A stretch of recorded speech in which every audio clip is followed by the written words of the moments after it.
नमस्कार दोस्तों, मेरा नाम है रवि सुमन और बहुत बहुत स्वागत है आप लोगों का आपके अपने ब्राइट पब्लिकेशन के यूट्यूब चैनल पर। आप लोगों ने ब्राइट पब्लिकेशन का जो बुक लिया है उसमें जितने भी सवाल हैं उन सभी सवालों को बहुत ही डिटेल से हम लोग समझने वाले हैं। अभी हम लोग राजनीति शास्त्र का दूसरा चैप्टर जिसका नाम है सत्ता में साझेदारी की कार्यप्रणाली, इसके बारे में जानने वाले हैं। बाकी चैप्टर्स के भी वीडियो आपको मिल जाएंगे, सभी सवालों के हल मिल जाएंगे इसी चैनल पर।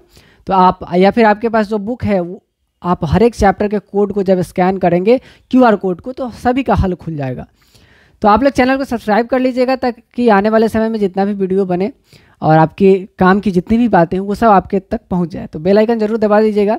अभी हम लोग इन सवालों को हल करेंगे। सत्ता में साझेदारी का क्या मतलब है ये मैंने आपको पहले चैप्टर में बहुत ही अच्छे से समझाया है, अभी भी समझ लीजिए। सत्ता में साझेदारी का मतलब है कि शासन व्यवस्था जो है, सरकार जो है, उसमें आम आदमी के द्वारा भाग लेना, है ना। इसी को कहते हैं हम लोग सत्ता में साझेदारी। सत्ता में साझेदारी की कार्य प्रणाली यानी ये किस तरह से होता है, किन किन विधियों से होता है, इससे संबंधित बातों को हमें इस चैप्टर में पढ़ना है। इस चैप्टर में विशेष रूप से हमें पढ़ना है संघ राज्य के बारे में। किसके बारे में? संघ राज्य के बारे में। संघ राज्य या फिर संघीय व्यवस्था क्या होती है इसके बारे में बहुत ही शॉर्ट में समझ लेते हैं। संघीय व्यवस्था का अर्थ है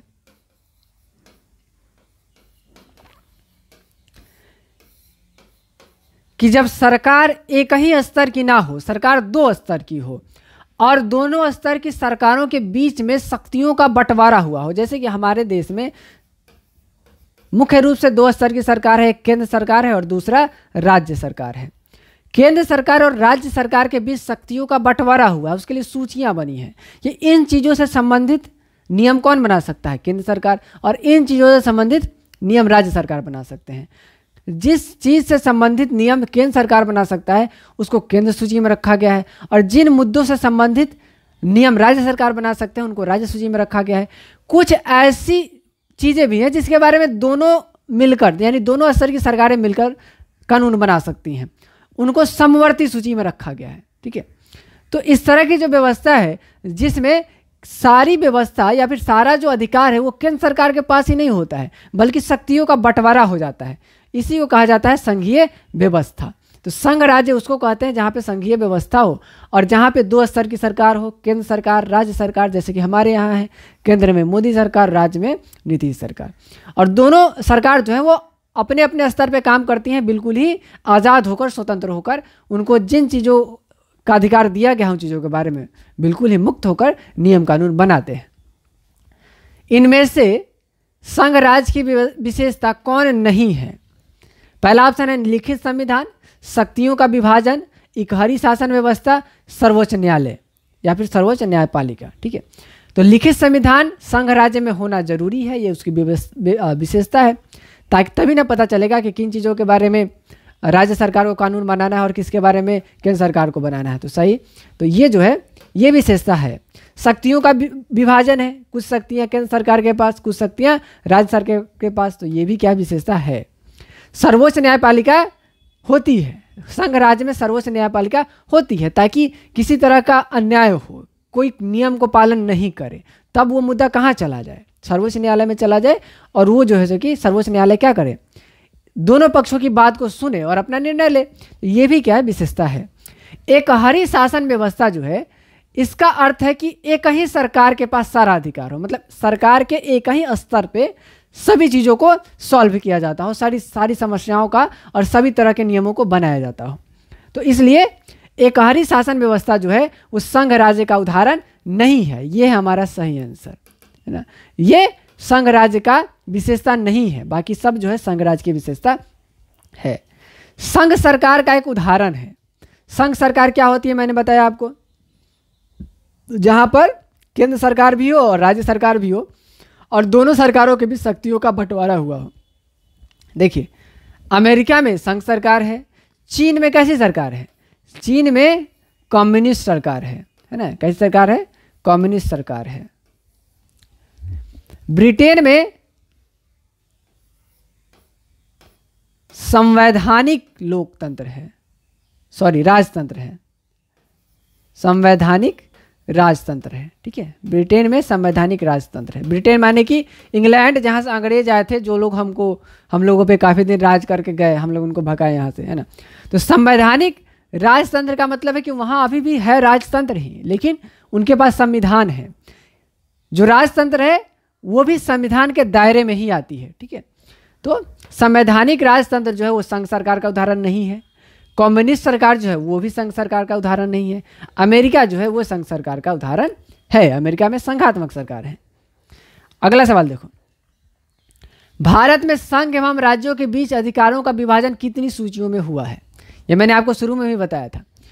भारत में संघ एवं राज्य के बीच, है ना, यानी कि केंद्र सरकार एवं राज्य सरकार के बीच 3 सूचियों में अधिकारों का यानी शक्तियों का बंटवारा हुआ। वो कौन कौन सी सूची है? देखो, पहली सूची है संघ सूची, या फिर इसी को कहते हैं केंद्र सूची। इसमें कौन सी बातें हैं? इसमें उन मुद्दों को रखा गया है जिससे संबंधित नियम केंद्र सरकार बना सकती है। ठीक है, दूसरा सूची है राज्य सूची। इस सूची में वैसे मुद्दों को रखा गया है जिससे संबंधित नियम राज्य सरकार बना सकती है। कौन? राज्य सरकार। समवर्ती सूची में वैसे मुद्दों को रखा गया है जिसके बारे में ये दोनों सरकारें मिलकर कानून बना सकती हैं या फिर अलग अलग कानून बना सकती है। ठीक है, तो सही आंसर है हमारा डी। भारत में संघ एवं राज्यों के बीच अधिकारों का विभाजन 3 सूचियों में किया गया है। एक और बात याद रखना, वैसे मुद्दे जो कि इन तीनों सूचियों में शामिल नहीं किए गए हैं। कुछ ऐसे मुद्दे भी हो सकते हैं जिनको कि इन तीनों सूचियों में शामिल नहीं किया गया हो। तो ऐसे बात मतलब कि ऐसी बातें जिससे संबंधित नियम बनाने का अधिकार इन तीनों सूचियों में शामिल नहीं है, उस मुद्दे पर नियम बनाने का अधिकार सिर्फ और सिर्फ केंद्र सरकार को है। किसको? केंद्र सरकार का। ठीक है, माने कि अगर कोई बात है, कोई मुद्दा है जो कि इसमें भी नहीं है, इसमें भी नहीं है और इसमें भी नहीं है, तो उस पर नियम कौन बना सकता है? केंद्र सरकार बना सकता है। ठीक है, वो अधिकार किसके पास है? केंद्र सरकार के पास है। इसको भी ध्यान रखना। सत्ता में साझेदारी है क्योंकि यह विविधता को एकता में समेट लेती है, देश की एकता को कमजोर करती है। ये तो सही नहीं है, ये गलत बात है। सत्ता में साझेदारी से देश कमजोर नहीं होता है। फैसला लेने में देरी करती है, फैसला लेने में देरी नहीं करती है। अगर करती भी है तो ये क्या है? हमारे लिए हमारे बेहतरी के लिए होता है ना। एक्चुअली हमारे यहाँ क्या है कि लोकतंत्र में कोई भी निर्णय लिया जाता था उसमें थोड़ा टाइम लगता है, ये सच बात है।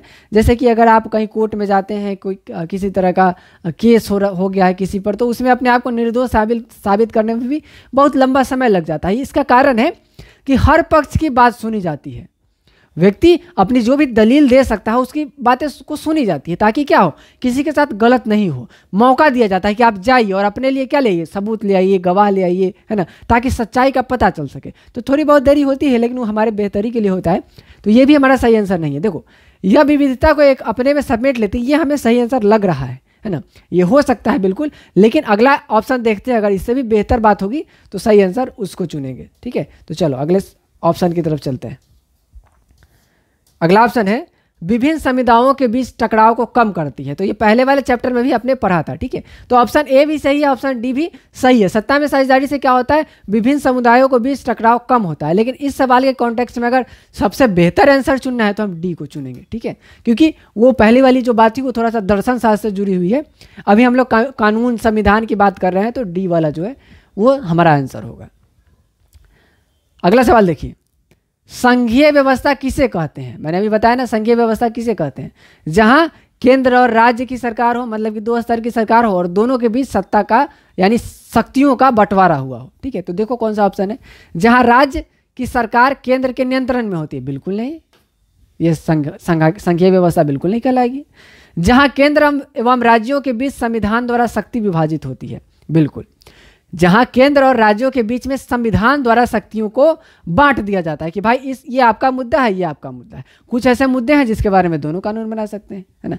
और जो मुद्दे उसमें शामिल नहीं है उसके बारे में कौन कानून बनाएगा? सिर्फ केंद्र सरकार बनाएगा। ये कौन करता है? संविधान करता है। तो सही आंसर है हमारा बी, है ना।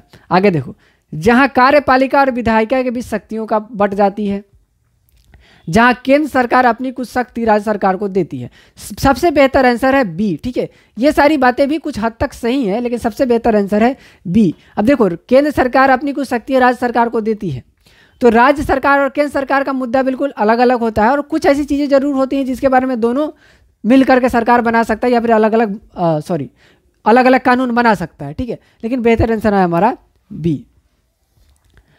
निम्नलिखित में किस देश में संघात्मक शासन व्यवस्था नहीं है? भारत में संघात्मक व्यवस्था है, बिल्कुल सही है। स्विट्जरलैंड में भी संघात्मक व्यवस्था है, बेल्जियम में भी संघात्मक व्यवस्था है, फ्रांस में संघात्मक व्यवस्था नहीं है। सही आंसर है हमारा बी। ये आपके टेक्स्ट बुक से है सवाल। अगला सवाल देखिए, भारतीय संविधान के 74वें संशोधन अधिनियम द्वारा नगरों के लिए किन स्थानीय संस्थाओं का प्रावधान किया गया? ठीक है, तो देखो 74वां संशोधन जो लाया गया था उसके द्वारा नगर पंचायत, नगर परिषद और नगर निगम इसका प्रावधान किया गया था। 73वां संशोधन जब किया गया था तो ग्राम पंचायत से संबंधित संशोधन किया गया था। तो ये दो बातें याद रखना, 73वें संशोधन में ग्राम पंचायत और 74वें में नगर पंचायत, नगर परिषद, नगर निगम, ये सारी चीजें जो है, ठीक है। तो 7th का सही आंसर 74वें संशोधन में क्या क्या आया था? नगर पंचायत, नगर निगम और नगर परिषद। तो सही आंसर है हमारा डी। और 73वें में ग्राम पंचायत से संबंधित बातें आई थी, तो सही आंसर है इसका सी, ठीक है। अगला सवाल देखो, पंचायत सचिव किस संस्था का सचिव होता है? पंचायत सचिव कहाँ होता है? पंचायत सचिव जो है वो ग्राम पंचायत का सचिव होता है, ठीक है। अब सचिव कौन होता है? सचिव जो है वो ग्राम पंचायत और सरकार के बीच कोऑर्डिनेशन का काम करता है ना, माने कि वार्ता का काम करता है, ठीक है। ग्राम पंचायत के कामों को जोड़ के रखता है किससे? सरकार से।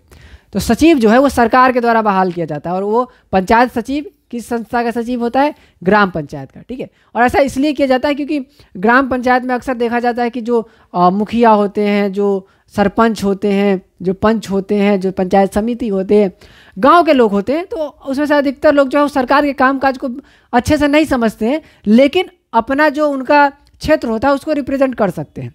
उनमें से बहुत लोग पढ़े लिखे भी नहीं होते हैं, तो इसके कारण सरकार को एक सचिव रखने की जरूरत होती है जो कि उनकी बातों को और सरकार की बातों को दोनों को एक दूसरे से आदान प्रदान कर सके, ठीक है।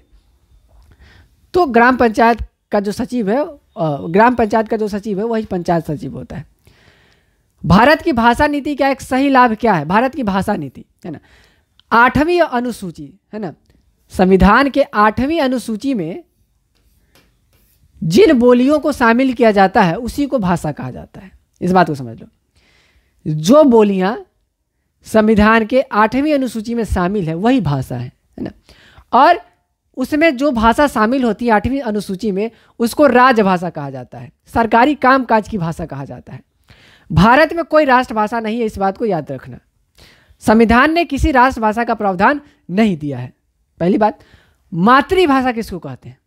मातृभाषा जिस भाषा में हम लोग पले बढ़े हैं, यानी जहाँ जिस परिवार में हम लोगों ने जन्म लिया है वहाँ पे जो भाषा बोला जाता है वो है हमारी मातृभाषा, ठीक है।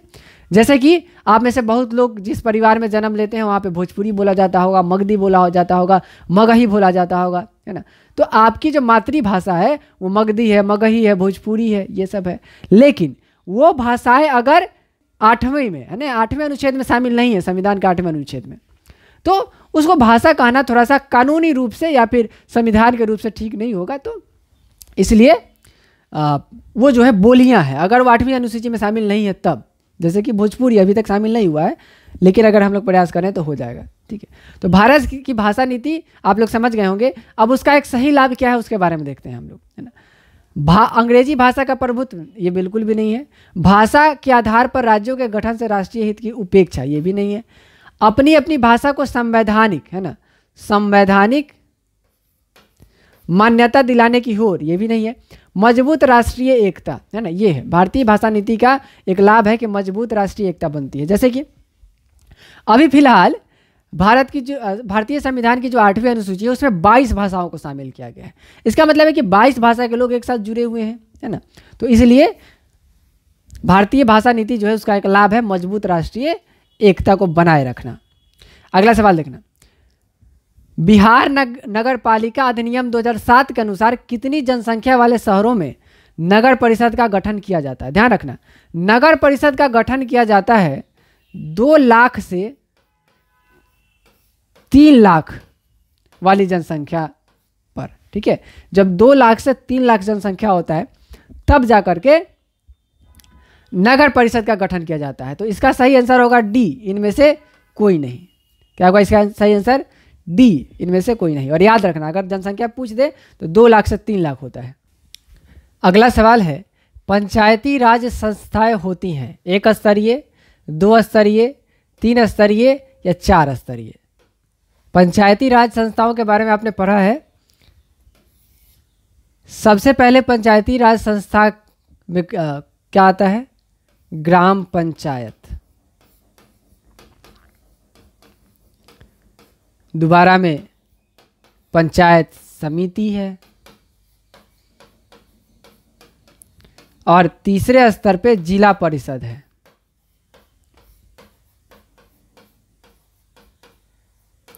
ग्राम पंचायत का अध्यक्ष कौन होता है? मुखिया होता है। पंचायत समिति का अध्यक्ष कौन होता है? प्रमुख होता है। आप सुनते होंगे आपके गांव में प्रमुख, उप प्रमुख का जब चुनाव होता है तो बड़ा हल्ला होता है ना, तो प्रमुख होता है। और जिला परिषद में महापौर जो होता है इसका अध्यक्ष होता है, ठीक है। तो ये 3 स्तर की सरकार होती है। 3 स्तर की सरकार नहीं, सॉरी, संस्था। पंचायती राज संस्था जो होती है वो 3 स्तर की होती है। तो सही आंसर होगा इसका सी। अगला सवाल देखो, भारत में केंद्र शासित प्रदेशों की संख्या कितनी है? भारत में पहले जो है वो 7 केंद्र शासित प्रदेश थे, लेकिन आपने कश्मीर वाला मुद्दा सुना होगा। उसके बाद केंद्र शासित प्रदेशों की संख्या 8 हो गई। कितनी हो गई? 8। सही आंसर है इसका डी। भारत में 8 केंद्र शासित प्रदेश है। जम्मू कश्मीर जो था वो भी केंद्र शासित प्रदेश हो गया, और उसके साथ साथ लद्दाख जो था, जो पहले जम्मू कश्मीर का हिस्सा था, वो भी केंद्र शासित प्रदेश हो गया। तो अब जो है भारत में 8 केंद्र शासित प्रदेश हैं। अगला सवाल है, भारत में देशी राज्यों की संख्या कितनी थी? अब ये देशी राज्य क्या है समझना। देशी राज्य का मतलब है देशी रियासत, है ना। रियासत मतलब कि जब देश आज़ाद हुआ तो भारत अभी जिस स्थिति में उस स्थिति में नहीं था। भारत इस तरह से एकजुट नहीं था, बल्कि रियासतों में बटा हुआ था। मतलब कि भारत छोटे छोटे खंडों में बटा हुआ था, है ना। एक खंड का पे किसी और का राज था, दूसरे खंड पे किसी और का राज था, है ना। माने कि छोटे छोटे टुकड़ों में बटा हुआ था, और उन्हीं छोटे छोटे टुकड़ों को जिस पर किसी राजा का अधिकार हुआ करता था उसी को कहा गया देशी राज्य, सॉरी, क्या कहा गया? देशी राज्य या फिर रजवाड़ा, है ना। तो जब सरकार बनी तो उनके सामने ये बहुत बड़ी समस्या थी कि इन सभी देशी राज्यों को मिला करके एक देश बनाया जाए, या फिर इन सभी देशी रियासतों से विलय करवाया जाए, जिसमें उस समय की जो मौजूदा सरकार थी उन्होंने बहुत अच्छा काम किया। और आज देश हम लोग देख रहे हैं कि उस समय देशी राज्यों की संख्या, मैं आपको आंसर बता देता हूँ, 565 थी, है ना। और इन 565 देशी राज्यों को मिलाकर एक देश बनाना, ये काम उस समय की सरकार ने किया, जो कि एक बहुत ही संघर्षपूर्ण काम था। तो सही आंसर आपको पता है, 565 देशी राज्य यानी कि रजवाड़े थे, जिनको मिला करके हमारा देश बना। तो सही आंसर है बी। अगला सवाल देखना है, राज्य पुनर्गठन आयोग की स्थापना किस वर्ष की गई थी? इसका सही जवाब है ए। राज्य पुनर्गठन आयोग की स्थापना 1953 में की गई थी। सही आंसर है ए। राज्य पुनर्गठन आयोग जो कि राज्यों की जितनी भी सीमाएं थी उनके बारे में अध्ययन करके और उन्हें अपना रिपोर्ट देना था कि भाई राज्यों का पुनर्गठन किया जाए कि नहीं किया जाए, है ना। उनका रिपोर्ट भी आया था, और उसके बारे में हम लोग विस्तृत रूप से अध्ययन करेंगे। अगला सवाल है, झारखंड राज्य का गठन कब हुआ? याद रखना, झारखंड जो था वो पहले बिहार का ही अंग हुआ करता था। बिहार और झारखंड मिलकर एक ही राज्य था, लेकिन 15 नवंबर 2000 को झारखंड एक अलग राज्य बना, उसका अलग गठन किया गया। तो सही आंसर है सी। 15 नवंबर 2000 को झारखंड राज्य का गठन हुआ। अगला सवाल देखना, भारत में कुल राज्यों की संख्या कितनी है? 23, 25, 26 या 29? देखो, पहले भारत में राज्यों की संख्या 29 थी, लेकिन जम्मू कश्मीर जो कि एक राज्य था उसको केंद्र शासित प्रदेश कर दिया गया, और इस तरह से भारत में राज्यों की संख्या हो गई 28। सही आंसर है हमारा डी, और यहाँ पे 28 लिखा जाएगा, ठीक है। सही आंसर है डी। भारत में राज्यों की कुल संख्या 28 है। पंचायत समिति का प्रधान कौन होता है? आपके गांव में जितने भी पंचायत समिति सदस्य जीते जाते हैं वो लोग आगे जाकर किनको चुनते हैं आपको पता होगा, और नहीं पता होगा तो पता करिएगा। ब्लॉक में यानी प्रखंड में सभी चुने हुए पंचायत समिति जाते हैं और वो सब लोग प्रमुख और उप प्रमुख बनाते हैं। क्या बनाते हैं? प्रमुख और उप प्रमुख। तो पंचायत समिति का प्रधान होता है प्रमुख। सही आंसर है डी, प्रमुख का चुनाव। ग्राम कचहरी का प्रधान कौन होता है? ग्राम कचहरी। ग्राम कचहरी में पंच होते हैं, सरपंच होते हैं, न्याय मित्र होता है ना, और ये सभी लोग मिलकर ग्रामीण स्तर पर किसी समस्या को सुलझाने का प्रयास करते हैं। इनका प्रधान होता है सरपंच। सरपंच जो होता है वो ग्राम कचहरी का प्रधान होता है। न्याय मित्र जो है वो ग्राम कचहरी से जुड़ा हुआ होता है और ये नियमों के बारे में अपना सुझाव देता है। जैसे कोर्ट में वकील होता है वैसे ही ग्रामीण स्तर पर न्याय मित्र होता है। वर्ष 2006 के पंचायत राज अधिनियम के अनुसार ग्राम पंचायत की स्थापना के लिए कितनी आबादी होनी चाहिए? ग्राम पंचायत की स्थापना के लिए जरूरी है कि आबादी जो हो वो 7,000 हो। कितनी हो? 7,000 के आसपास हो, तभी जाकर ग्राम पंचायत बनता है। आसपास नहीं, 7,000 से अधिक ही होनी चाहिए। ठीक है, तो 7,000 से जब अधिक होगी आबादी तब जाकर ग्राम पंचायत की स्थापना हो सकती है। तो इसका सही आंसर है बी, याद रखना। ये हमारी राजधानी के बारे में सवाल है ना। बिहार की राजधानी पटना है और पटना नगर निगम में कुल 72 वार्ड हैं। कितने वार्ड हैं? 72 वार्ड। ठीक है, तो पटना नगर निगम में कुल 72 वार्ड हैं। इस सवाल को याद कर लो। अगला सवाल है, नगर निगम के प्रधान को क्या कहा जाता है? अभी थोड़ी देर पहले बताए थे ना। नगर निगम और ग्राम पंचायत ये क्या है? ये तीसरे स्तर की सरकार है। मतलब कि केंद्र सरकार और राज्य सरकार से कुछ शक्तियां लेकर के किसको दी गई है? निचले स्तर की सरकार को दी गई है, जिसमें नगर निगम भी आता है और ग्राम पंचायत भी आता है। ठीक है, पंचायती राज व्यवस्था है ना। तो नगर निगम के प्रधान को हम लोग कहते हैं महापौर। ये मैंने बताया था आपको थोड़ी देर पहले। महापौर जो होता है वो नगर निगम का प्रधान होता है, याद कर लो। अभी करो। अगला सवाल है, न्याय मित्र निम्नलिखित में किस संस्था का सेवक है?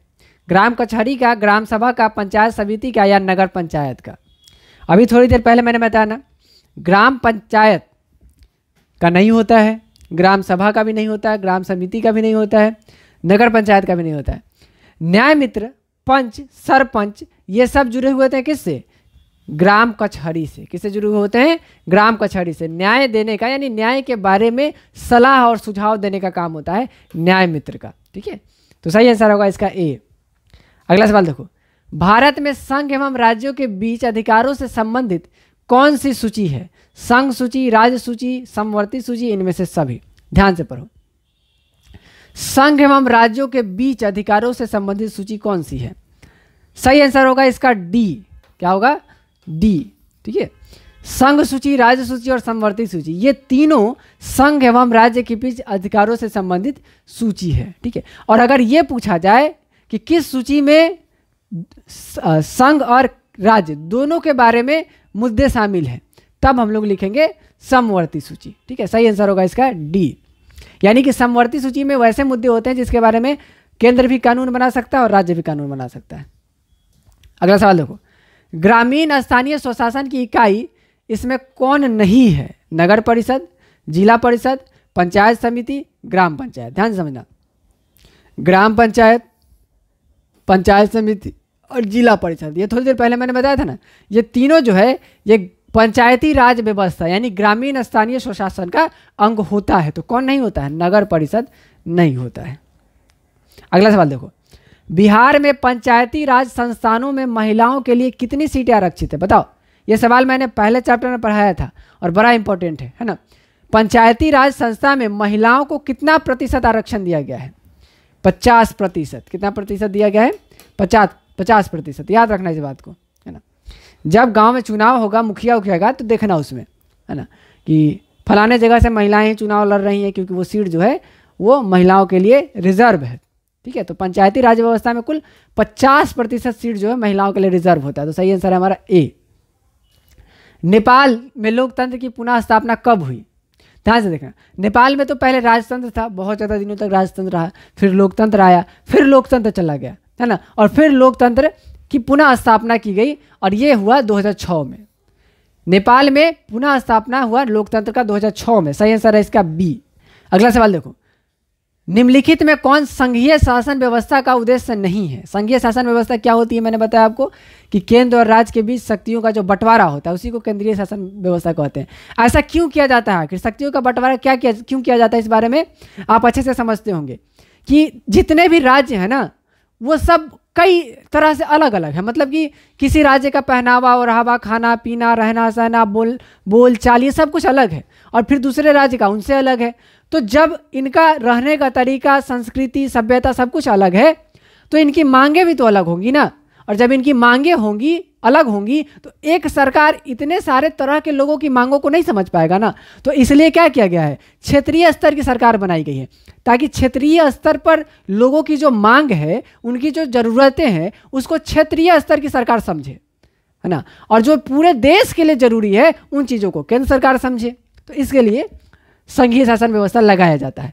राष्ट्रीय एकता इसके लिए इसका उद्देश्य है। अखंडता भी इसका उद्देश्य है। अखंडता मतलब कि देश को कोई तोड़ ना सके। और सत्ता का विकेंद्रीकरण भी इसका उद्देश्य है। सत्ता का विकेंद्रीकरण का मतलब है कि कुछ शक्ति सत्ता से उठा के किसको दिया जाए, मतलब एक स्तर से उठा के दूसरे स्तर को दे दिया जाए। माने जैसे कि केंद्र और राज्य की शक्तियाँ किसको दे दी गई, पंचायती राज व्यवस्था को दे दी गई। तो ये भी इसका उद्देश्य है। सांप्रदायिकता जो है वो संघीय शासन व्यवस्था का उद्देश्य नहीं है। सांप्रदायिकता क्या होता है, मैंने ये भी बताया आपको, जब कोई अपने धर्म को सर्वश्रेष्ठ मानने लगे और दूसरे धर्म को नीचा समझने लगे, तो इसी को सांप्रदायिकता कहा जाता है। सही आंसर है बी, ये हमारे संघीय शासन व्यवस्था का उद्देश्य नहीं है। ग्राम पंचायत की बैठक की अध्यक्षता कौन करता है? ग्राम पंचायत का मुखिया यानी ग्राम पंचायत का प्रमुख कौन होता है? प्रधान, मुखिया ही होता है। ठीक है, तो मुखिया क्या करता है, ग्राम पंचायत की बैठक की अध्यक्षता करता है। सही आंसर है बी। तो इस सवाल को भी याद कर लीजिए, ग्राम पंचायत की बैठक की अध्यक्षता मुखिया करता है। भारत में किस प्रकार की शासन प्रणाली है? संघीय और अध्यक्षीय। तो संघीय तो है ही, भारत में संघीय व्यवस्था है और साथ में संसदीय व्यवस्था भी है। ठीक है, भारत में संघीय और संसदीय दोनों व्यवस्थाएं हैं। 2 स्तर की सरकार है और हमारे प्रतिनिधि जो है वो चुन करके संसद में जाते हैं और वहाँ पर नियम बनाते हैं। सही आंसर है हमारा बी। सरकार के एक ही स्तर के विभाजन को क्या कहा जाता है? देखो, सरकार के एक ही स्तर के विभाजन को क्षैतिज वितरण कहा जाता है। और इसमें क्या होता है, क्षैतिज वितरण में सरकार के जितने भी अंग होते हैं ना, जैसे कि कार्यपालिका, न्यायपालिका, विधायिका, ये सब जो है एक ही स्तर पर यानी सरकार का अंग ही होता है ना। और ये सब एक ही स्तर पर काम करते हैं। जैसे कि हमारे यहाँ क्या है, ध्यान से समझना, कार्यपालिका को, न्यायपालिका को और विधायिका को, इन तीनों को स्वतंत्र रूप से काम करने की आज़ादी दी गई है। मतलब कि ये तीनों सरकार से जुड़े हुए जरूर हैं, लेकिन सरकार के दबाव में काम नहीं करते हैं। ये लोग मुक्त होकर काम करते हैं स्वतंत्र रूप से। ठीक है, लेकिन क्षैतिज वितरण जो होता है उसमें ये सारी चीज़ें सरकार का ही अंग मानी जाती हैं। अवशिष्ट अधिकार किसके पास होता है? अब ध्यान समझना, अवशिष्ट अधिकार का मतलब क्या है। अब मैंने बताया ना कि 3 सूची है। कितनी सूची है? 3 सूची। एक सूची है संघ सूची या फिर इसी को केंद्र सूची कहते हैं। दूसरी सूची है राज्य सूची, है ना। और तीसरी सूची है समवर्ती सूची। ठीक है बच्चा, तीसरी सूची क्या है? समवर्ती सूची। इसमें जो भी मुद्दा है उसके बारे में केंद्र सरकार नियम बनाएगा। इसमें जो मुद्दा है उसके बारे में राज्य सरकार बनाएगा। समवर्ती सूची में जो भी मुद्दा है उसके बारे में दोनों कानून बना सकता है, ध्यान में रखना। ठीक है, लेकिन अगर कोई ऐसा मुद्दा है जो कि इस तीनों में नहीं लिखा गया है ना, ऐसा मुद्दा है जो कि इस तीनों में नहीं लिखा गया है, उसके बारे में कानून सिर्फ और सिर्फ केंद्र सरकार बना सकती है। कौन बना सकती है? केंद्र सरकार। तो इसका सही आंसर है ए। भारतीय संविधान के संघ सूची में कुल कितने विषय हैं? चलिए, भारतीय संविधान का जो संघ सूची है उसमें कुल 97 विषय हैं, 97।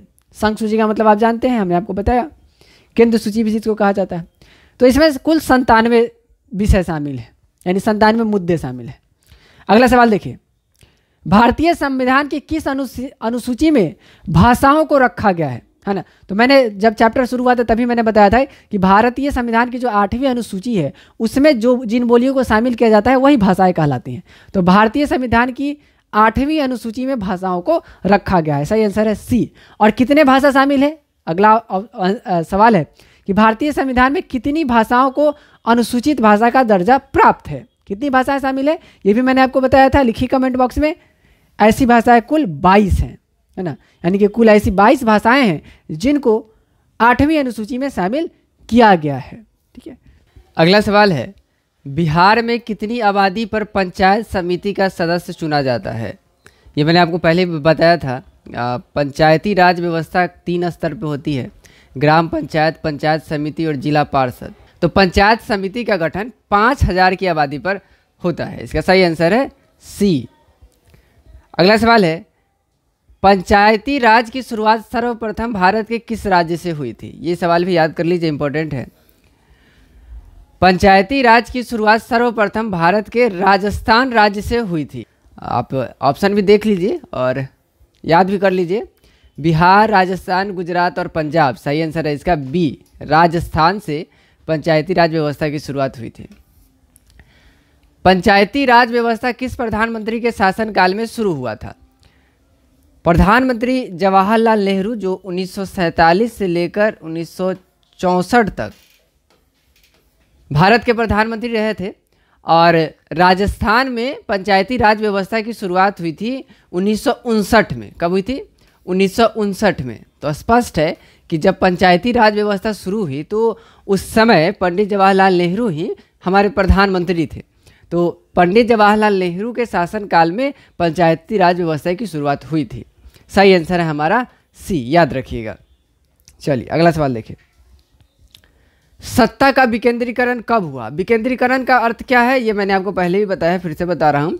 विकेंद्रीकरण का अर्थ है कि किसी और से पावर लेकर किसी और को दे देना। विकेंद्रीकरण कर देना माने कि केंद्र को बदलना नहीं, मतलब कि केंद्र से कुछ शक्तियों को लेकर निचले स्तर के लोगों को दे देना। ठीक है, तो यहाँ पर लोग नहीं, यहाँ पे हम लोग सरकार कहेंगे, क्योंकि केंद्र सरकार और राज्य सरकार से कुछ शक्तियाँ लेकर के तीसरे स्तर की जो सरकार होती है, जिसको हम लोग पंचायती राज व्यवस्था कहते हैं, उसको दे दिया गया था। ठीक है, तो सत्ता का विकेंद्रीकरण का मतलब यही है कि कब पंचायती राज व्यवस्था में केंद्र और राज्य की शक्तियों को दिया गया। ये कब हुआ था?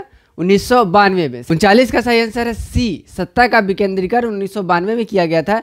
केंद्र और राज्य से कुछ शक्तियां लेकर के पंचायती राज व्यवस्था को दी गई थी। तो अभी आप लोग देखते होंगे कि मुखिया, सरपंच और वार्ड प्रमुख, ये सब लोग बहुत ज़्यादा पावरफुल हो गए हैं, है ना। इनके पास भी बहुत ज़्यादा फंड्स आते हैं, बजट्स आते हैं। ठीक है, सरकार इनको भी बहुत ज़्यादा पावर दे रखी है। तो ये सब विकेंद्रीकरण के कारण ही हुआ है। अगला सवाल देखिए, नगर पालिका के कार्य क्षेत्र की चर्चा संविधान के किस अनुसूची में है? तो देखिए 5वीं, 8वीं, 7वीं और 12वीं, ये आपका ऑप्शन है। तो 8वीं अनुसूची जो है ये भाषा से संबंधित है, ये मैंने आपको पहले भी बताया है। और 12वीं अनुसूची जो है ये नगर पालिका के कार्य क्षेत्र से संबंधित है। 5वीं और 7वीं को समझना थोड़ा सा टफ है, तो हम लोग अलग से उसको समझेंगे। नगर पालिका के कार्य क्षेत्र की चर्चा संविधान के 12वीं अनुसूची में है। सही आंसर है हमारा डी। और 8वीं अनुसूची में किस चीज़ के बारे में है? भाषा के बारे में। ये भी मैंने आपको बताया था। और मैंने ये भी बताया था कि 8वीं अनुसूची में कितनी भाषाएं शामिल हैं? 22 भाषाएं शामिल हैं। अगला सवाल देखिए, संघ राज्य की विशेषता नहीं है, निम्नलिखित में से कौन है संघ राज्य की विशेषता नहीं है? लिखित संविधान ये संघ राज्य की विशेषता है ना। क्या होना चाहिए? लिखित संविधान होना चाहिए। शक्तियों का विभाजन ये भी विशेषता है संघ राज्य का, है ना, क्योंकि केंद्र और राज्य सरकार के बीच शक्तियों का विभाजन हो रखा है। इकहरी शासन व्यवस्था ये संघ राज्य की व्यवस्था नहीं है। इकहरी शासन व्यवस्था का अर्थ है कि सरकार जो हो वो एक ही स्तर पे हो। ठीक है, लेकिन संघ व्यवस्था में क्या होती है? संघ राज्य में, किसी भी संघ राज्य में शक्तियाँ जो है वो बटी हुई होती है और सरकार जो है वो कई स्तरों पर काम करती है। तो ये गलत है और ये जो है वो संघ राज्य की विशेषता नहीं है, इसलिए हमारा सही आंसर है सी। और सर्वोच्च न्यायालय जो है ये भी संघ राज्य की विशेषता होती है, क्योंकि एक न्यायालय तो होना चाहिए ना, जहाँ पे किसी के साथ कुछ अन्याय हो, किसी को लगता हो कि मेरे साथ कुछ गलत हुआ है, तो वहाँ पर जा कर के वो न्याय की गुहार लगा सके। तो इसलिए डी भी जो है वो संघ राज्य की विशेषता है, ये वाला नहीं है। तो सही आंसर है हमारा सी। किस विदेशी यात्री ने पाटलिपुत्र के नगर पालिका संगठन के विषय में लिखा है? तो मेगास्थनीज जो हैं वो भारत भ्रमण पर आए थे, है ना, और लगभग सारे लोग ही इसमें आए थे। फाहियान, यहाँ पे लिखा हुआ है फाहियान भी, है ना। तो ये सारे लोगों ने भारत की यात्रा करी है, लेकिन मेगास्थनीज ने अपनी किताब में पाटलिपुत्र के नगर पालिका संगठन के विषय में लिखा है। तो सही आंसर है इसका बी, ये बात याद रखिएगा आप लोग। ठीक है, मेगास्थनीज ने पाटलिपुत्र के नगर पालिका संगठन के विषय में लिखा है। सही आंसर है बी। अगला सवाल देखिए, संविधान के अनुसार भारत है क्या है? संघात्मक राज्य, राज्यों का संघ, अर्ध संघात्मक राज्य या इनमें से कोई नहीं। सही आंसर क्या है इसका? संविधान के अनुसार भारत संघात्मक राज्य, राज्यों का संघ, अर्ध संघात्मक राज्य या इनमें से कोई नहीं। संविधान के अनुसार भारत जो है राज्यों का संघ है। क्या है? राज्यों का संघ है, यानी बहुत सारे राज्य हैं हमारे यहाँ, है ना। पहले 29 हुआ करते थे, अब 28 राज्य हैं, और 28 राज्य जो हैं उनका अपना अलग अलग एक सरकार है, माने कि उनको अलग अलग स्वतंत्रता दी है कि भाई आप अपने लोगों का अपने तरीके से क्या करिए, देख रेख करिए, उनका विकास करिए, उन पर शासन करिए। ठीक है, तो राज्यों का संघ है भारत, है ना। हर एक राज्य का अपना एक अलग सरकार है।